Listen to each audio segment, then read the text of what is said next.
I heard you were a country singer for a while, and you were out playing with guys like Johnny Cash and Freddie Before Hart. Johnny Cash ever wore black, I was on the same stage with him. And he used to sell his records out of the trunk of his car, man, in the alley, right behind the place we were playing. I played with Tex Ritter, Joe Maphis. I just did an album, Joe Maphis. They called Joe Maphis was the king of the fast hands on a double neck guitar. He was unbelievable picker. And then I did a dedication song for him. They asked me to play on his album.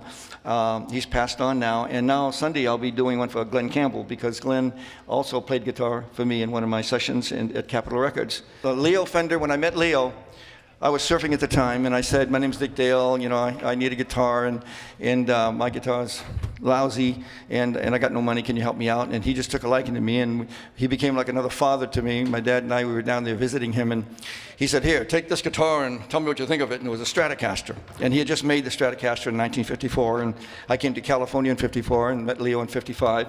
So then what happened was Leo gave me the guitar, and I started playing on it, and then at that time, he had like little 10-watt amplifier, 10-watt output transformer. That's the secret of the sound, is the output transformer. And they had a little like 8-inch speakers, 6-inch speakers like that, Jensen's. And then what happened was I just started burning them up. They were catching on fire, stuff like that. And then he says, why do you gotta play so loud? You know, stuff like that. I'm getting a real heavy hum. And so anyway, he stood in the middle of finally 4,000 people, and he said, now I know what Dick Dale's trying to tell me, back to the drawing board.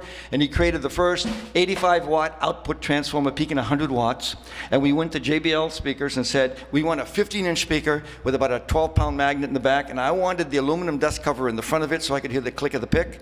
And then when I plugged it in, and he called it a showman, because I used to jump off the stage and slide on my knees underneath the petticoats when I go, the end, you know, like that.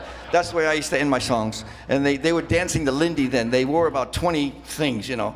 So what happened was, that was the beginning when people's ears started to bleed then. And then I wanted to put 2 Lansing speakers in there.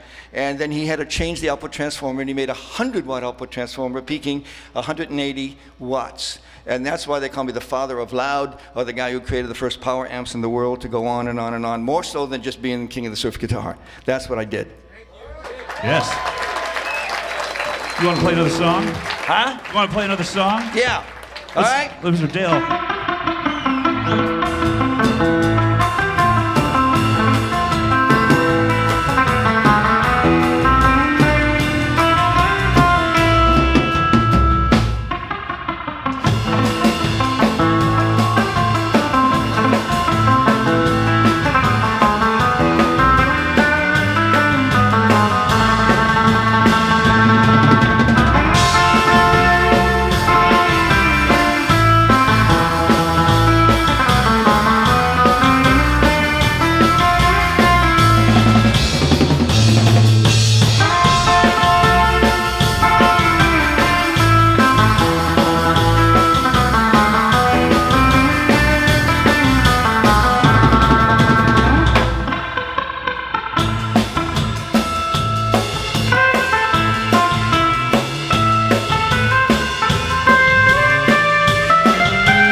the name of that song?